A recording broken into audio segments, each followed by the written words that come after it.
গরুর বুড়িটা একবার খেয়ে এত বড় একটা ভুল আমি করেছিলাম। আজকে আপনাদের এই ভিডিওর মাধ্যমে শেয়ার করব। আসসালামু আলাইকুম এভরিওয়ান, আশা করি সবাই অনেক ভালো আছেন। তো গরুর বড়িটা ভালো করে এখানে ধুয়ে পরিষ্কার করে গরম পানির মধ্যে একটু জাল করে আবারও একটু ধুয়ে নিয়েছি।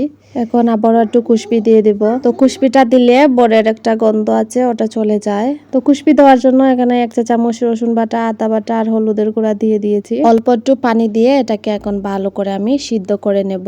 তো এই পানিটা আমি আর ফেলবো না, যেহেতু এটা ধুয়ে অলরেডি পরিষ্কার করে নিয়েছি বড়িটা। এই পানিটাকে এখন আমি ভালো করে জাল করে শুকিয়ে নেব। অনেকে আছেন বড়টা রান্না করতে পারেন না, তো আজকে ভিডিওটার মাধ্যমে আপনারাও শিখে নেবেন কিভাবে রান্না করতে হয়। তো মোটামুটি পানিটা শুকিয়ে আসছে। তো এখানে আমি সব উপকরণ নিয়ে নিয়েছি। এখানে প্রথমে তেল দিয়ে দিলাম আর পরিমাণ মতো রসুন বাটা, আদা বাটা আর পেঁয়াজ কুচি দিয়ে এখন এগুলোকে ভালো করে একটু রান্না করে নেব।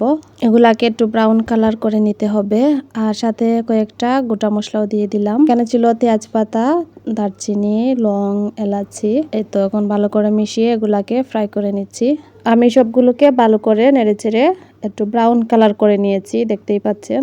এখন এখানে সব ধরনের মশলা দিয়ে দেব। এখানে আমি 3 চা চামচ ধনিয়ার গুঁড়া দিয়েছি, 1 চা চামচ হলুদের গুঁড়া দিয়েছি আর মরিচের গুঁড়া একটু বেশি করে দিয়েছি, প্রায় 3 চা চামচের মতো।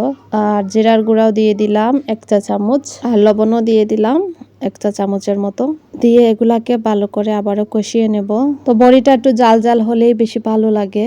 আমার হাজবেন্ড কিন্তু এই বড়িটা অনেক পছন্দ করেন। তো শুরুতে বলছিলাম আমি বড়টা প্রথম খেয়ে এত বড় একটা ভুল করেছিলাম। এই বড়টা প্রথম খেয়ে আমি বুঝতে পারলাম যে এত মজা হতে পারে একটা গরুর বড়ি। এখন আমার কয়েকদিন পর পরই এই বড়টা খেতে অনেক ইচ্ছে করে। এই বড়টা যে এত মজা আমি আসলে জানতামই না। বিয়ের পর আমি প্রথম এই বড়িটা খেয়েছিলাম আমার শ্বশুর বাড়িতে। আমার শ্বশুর বাড়ির সবাই এই বড়টা এত পছন্দ করেন, বিশেষ করে আমার হাজবেন্ড। এদিকে আমি কিন্তু বড় খাওয়া একদমই পছন্দ করতাম না।